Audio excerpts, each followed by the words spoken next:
Salam solusi. Teman-teman semua, kita hari ini akan menemui beberapa kelompok dan dalam kelompok ini nanti akan mendiskusikan sesuai dengan topik-topik yang sudah dibagi. Kita berharap ada masukan, ada kritik, ada pertanyaan dari kita yang sedang mengamati video ini. Mudah-mudahan ini menjadi salah satu bagian dari proses pembelajaran kita supaya kemudian hari kita menjadi lebih baik lagi. Demikian saya kira untuk kita nikmati bersama diskusi ini. Salam solusi. Assalamualaikum warahmatullahi wabarakatuh. Kami dari kelompok 7 dengan judul materi memahami kajian epistemologi yang terdiri dari saya Giska Jilan Hania dengan NIM 0601222091 dan teman saya dengan saya Ella Nurwana dengan NIM 0601223047. Dengan saya Sadera Umaya dengan NIM 0106223094. langsung saja masuk pada penjelasan materi. Epistemologi merupakan salah satu cabang filsafat yang membahas tentang suatu hakikat, makna, kandungan, sumber, dan proses ilmu. Jadi dapat dikatakan bahwa epistemologi itu berarti pembahasan tentang ilmu pengetahuan. Istilah epistemologi juga dikaitkan dengan konsep ilmu, yaitu suatu pembahasan yang membawa kepada pemahaman kebenaran. Oleh karena itu, pembahasan epistemologi merupakan salah satu cabang filsafat yang membahas asal-usul, struktur, metode, dan keabsahan ilmu. Epistemologi merupakan salah satu daripada cabang utama pembahasan filsafat yang membicarakan tentang teori ilmu. Adapun dari segi sejarah pula, pembahasan filsafat merupakan induk utama ilmu pengetahuan. Epistemologi juga dapat diartikan sebagai bagian yang mengkaji dengan penciptaan pengetahuan yang memiliki fokus pada bagaimana pengetahuan tersebut diperoleh dan bagaimana caranya mampu menyelidiki suatu hal yang valid.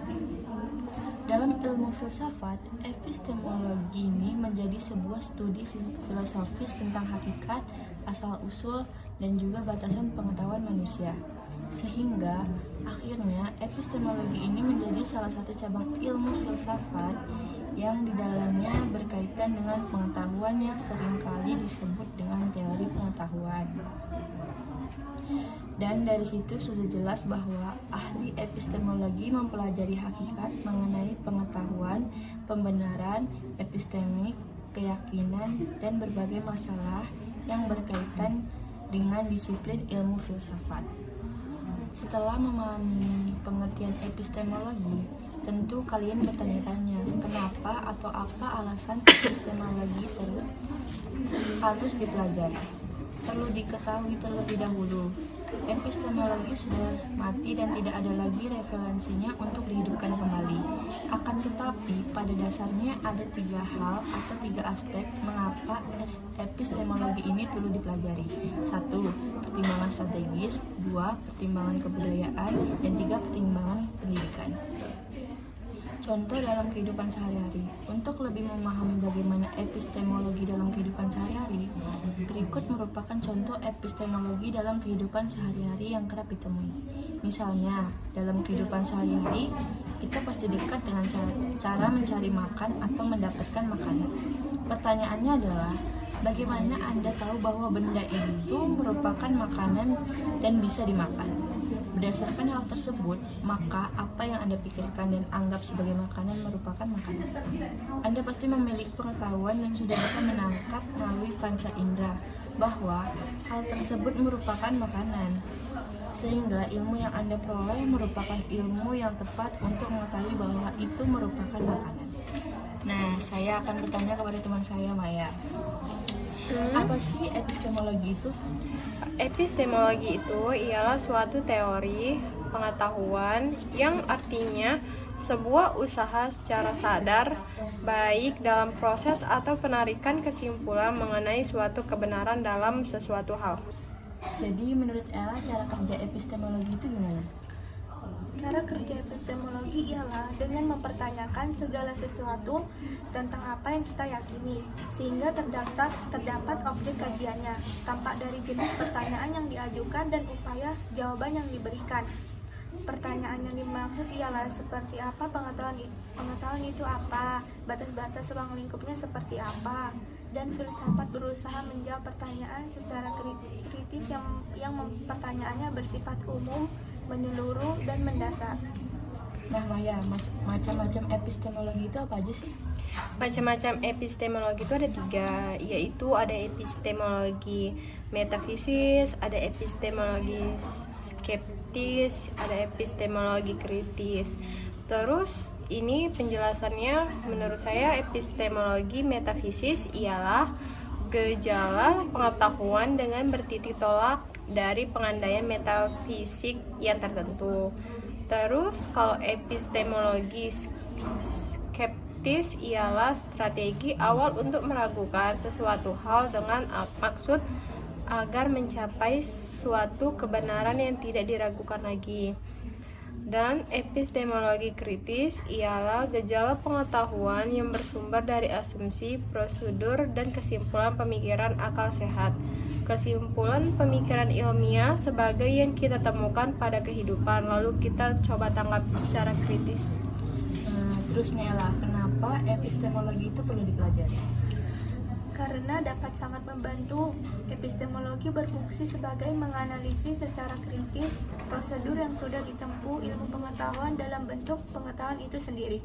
Epistemologi ini juga dapat mengarahkan seseorang untuk mengkritik pemikiran orang lain dan pemikirannya sendiri, hingga perkembangan ilmu pengetahuan relatif mudah dicapai bila memperkuat penguasaannya. Untuk Maya, apa aja sih aliran epistemologi itu? Aliran epistemologi itu ada 7 kan, yaitu rasionalisme, empirisme, realisme, kritisme, positifisme, dan skeptisme, dan juga praktisme. Dan ini penjelasannya menurut saya yaitu rasionalisme yaitu aliran yang berpendapat bahwa semua pengetahuan bersumber dari akal pikiran atau rasio. Empirisme yaitu aliran yang berpendirian bahwa semua pengetahuan manusia diperoleh melalui pengalaman indera. Adapun filsuf atau tokoh sentral dalam aliran empirisme adalah John Locke, yaitu pengalaman menurut John Locke dapat dibedakan menjadi 2 macam, yaitu pengalaman luar dan pengalaman dalam batin. Realisme yaitu aliran filsafat yang menyatakan bahwa objek-objek dicerpat oleh manusia adalah nyata dalam diri objek tersebut. Kritisme, aliran ini menyatakan bahwa akal menerima bahan-bahan pengetahuan dari indera dan pengalaman. Positifisme yaitu berbicara mengenai aliran Positifisme tidak terlepas dengan nama besar seorang filsuf pencetusnya. Dan ada juga skeptisme, yaitu aliran ini menyatakan bahwa pencerapan indera adalah bersifat penipu atau menyesat. Dan terakhir nih ada pragmatisme, yaitu aliran ini menyatakan bahwa perkataan kebenaran pengetahuan hendaklah dikaitkan dengan manfaat dan sebagai sarana bagi suatu perbuatan. Nah, untuk Ella, metode apa sih yang digunakan untuk ilmu pengetahuan tersebut? Ada 3 metode, yaitu yang pertama ialah rasionalisme. Dalam bahasa Inggris, aliran rasionalisme diistilahkan dengan rationalism, sedangkan arti ratio berasal dari bahasa Latin, yaitu akal. Secara bahasa dapat diartikan bahwa aliran rasionalisme memiliki sebuah prinsip bahwa akal harus diberikan peranan utama dan penjelasan. Dan kalau empirisme yaitu berasal dari istilah bahasa Yunani, yaitu empeiros, yang memiliki arti berpengalaman dalam, berkenalan dalam, terampil untuk. Sedangkan empirisme dalam bahasa Latin dikenal dengan istilah eksperiensial atau pengalaman. Sedangkan intuisionisme, istilah intuisi berasal dari bahasa Latin yaitu intuere, intuitus atau memandang yang diartikan in atau pada dan tueri atau melihat, menonton. Sedangkan dalam bahasa Inggris dikenal dengan istilah intuition.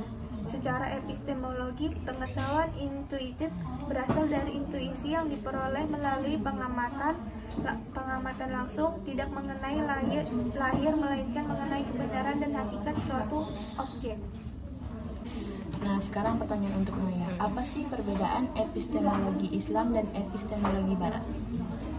Jadi menurut saya, epistemologi Barat ialah bersumber pada akal atau rasionalisme dan pengalaman atau empirisme dan akan berkembang menjadi aliran positifisme, sehingga akal dan indera dijadikan sebagai sumber ilmu tanpa memperdulikan wahyu. Sumber pengetahuan didapatkan dengan kebebasan berpikir dan menjadi manusia sebagai lokus perhatian. Dan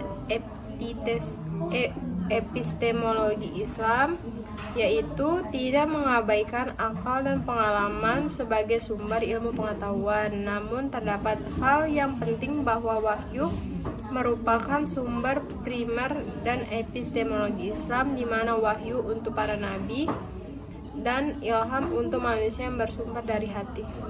Nah, pertanyaan terakhir buat Ella. Mengapa epistemologi digunakan dalam filsafat? Dalam ilmu filsafat, epistemologi ini menjadi sebuah studi filosofis tentang hakikat, asal-usul, dan juga batasan pengetahuan manusia. Sehingga akhirnya epistemologi ini menjadi salah satu cabang ilmu filsafat yang di dalamnya berkaitan dengan pengetahuan, yang seringkali disebut dengan teori pengetahuan. Sekian penjelasan dari kelompok kami. Wabillahi taufiq wal hidayah. Wassalamualaikum warahmatullahi wabarakatuh.